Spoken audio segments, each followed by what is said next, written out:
Hi everyone, my name is Katya.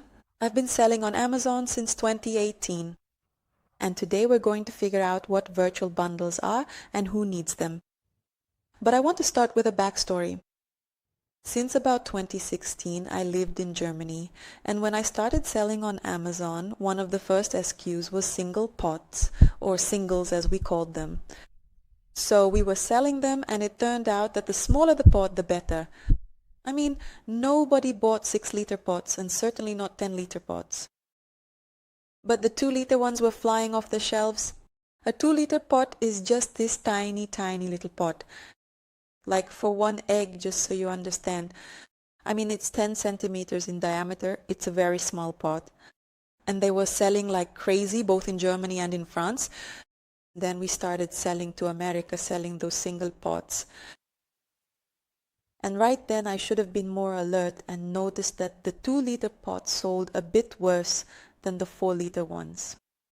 And we didn't have large pots in sets simply because they didn't sell in Europe, and we didn't even have them in our product line.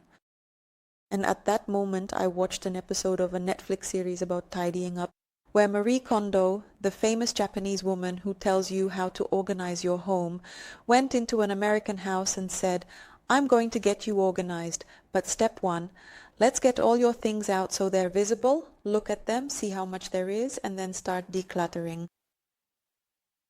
And with my eyes wide open, I saw just how much stuff is in an American home. Of course, any modern home has a lot of stuff, but the point is that usually the amount of stuff we have is limited by the number of rooms. And in Europe, we usually live in apartments in high-rise buildings. So how many rooms do we have? Well, 3, maybe 4 at most. It's rare for anyone to have more. And still our amount of stuff is limited, but Americans have 2 or 3-story houses. There can be many more rooms and much more stuff. And then something just clicked for me. I realized we needed to introduce sets. We had to try it. We never had any large sets. I mean, in terms of sets, we only had a set of 3 medium-sized pots, and they didn't do very well in America, so we didn't expand the sets.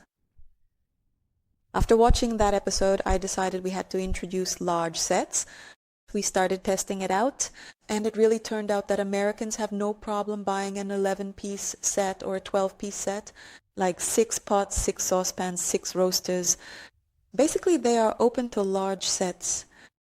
And my theory is simply that Americans have the kitchen space for so many items, whereas Europeans just don't. This brings us to the topic of virtual bundles. First of all, you can test in your region whether anyone is actually interested in large sets or not. And what if I told you that you don't have to do anything for this? And now let's figure out what virtual bundles are. Let's start with the definitions. A virtual bundle is essentially a virtual set. But on Amazon, it's set up so that you create a new SKU, a new ASIN. You fill in all the content, a new photo, a new video, a new title, new bullets, new A+ content, a new description. Everything is new. So it's a separate, full-fledged SKU, but it's virtual. Well, let's take a simple example. If you sell hair shampoo and hair conditioner separately, and they're sitting, say, in an FBA warehouse as separate SKUs, separate ASINs, then you create a new set, and on the photo you show the shampoo and conditioner being sold together. But in fact, when an order comes in for this set, warehouse staff pick the shampoo from one shelf, pick the conditioner from another, and ship them essentially in different boxes. And here we immediately run into the first pitfall. Returns can also be made separately. That is, even though the customer bought what seemed like a set, they can return these products individually, item by item. This makes accounting a bit more complicated. So first of all, keep in mind that your returns will be individual in any case. Bundles have several advantages. Well, the first advantage is an increase in the average order value. We are effectively deprived of the ability to upsell directly on Amazon. That is, our usual mechanics, like on our own website or online store, they don't work on Amazon.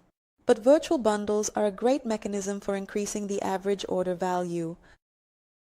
There are a number of restrictions. Products must be in the same category, but that's understandable. You're unlikely to combine unrelated products, but nevertheless, again, it's a great mechanism to increase the average order value for related items. What's another plus? Let's say you've ordered like a minimum batch of shampoos and a minimum batch of conditioners. You've brought it all to the FBA warehouse. And so you can increase the average check by offering a set like this without changing your inventory or ordering new products in these sets from the supplier. So basically you're selling a new ASIN from the same existing stock. And this brings us to another very important point.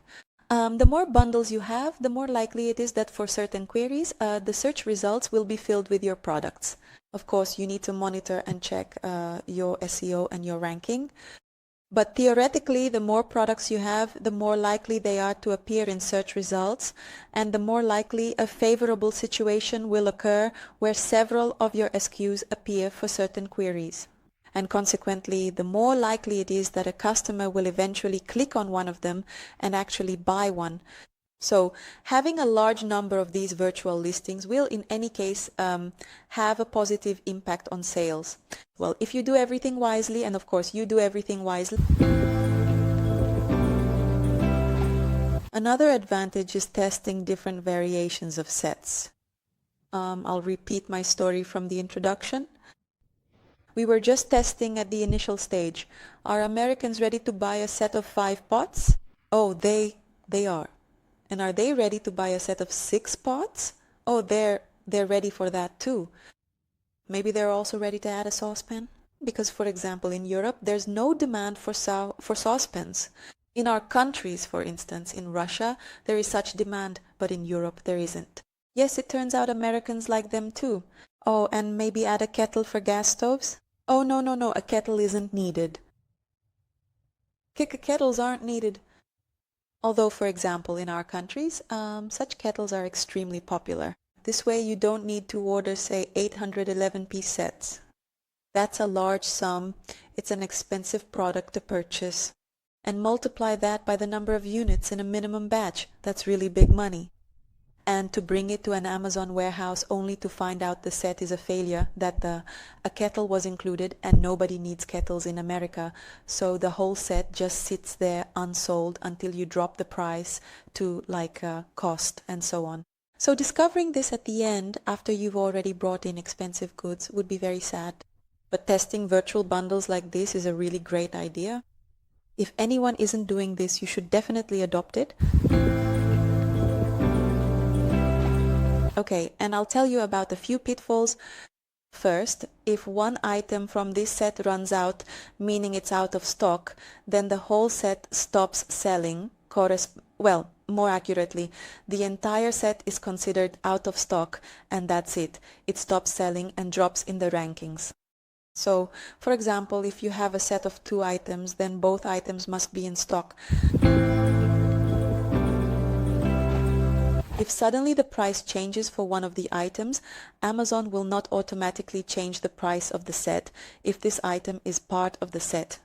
That is, you monitor the price of this set just as you monitor the price of an individual SKU. So it's our job, the seller's job, to automatically update the prices. Sometimes I hear stories about how a bundle started taking away sales from the main product. But the question here is, where are you placing your bet? Where is your margin higher? A very important point. Suppose you have, 2 plates. They are sitting in the warehouse separately. Amazon will ship them to the customer separately if it's a virtual bundle, a virtual set consisting of these 2 plates. And it's very important to understand that FBA fees will also be separate for each of the plates. At the same time, if you eventually put together a set that's not virtual but physical, you can nest these 2 plates inside each other.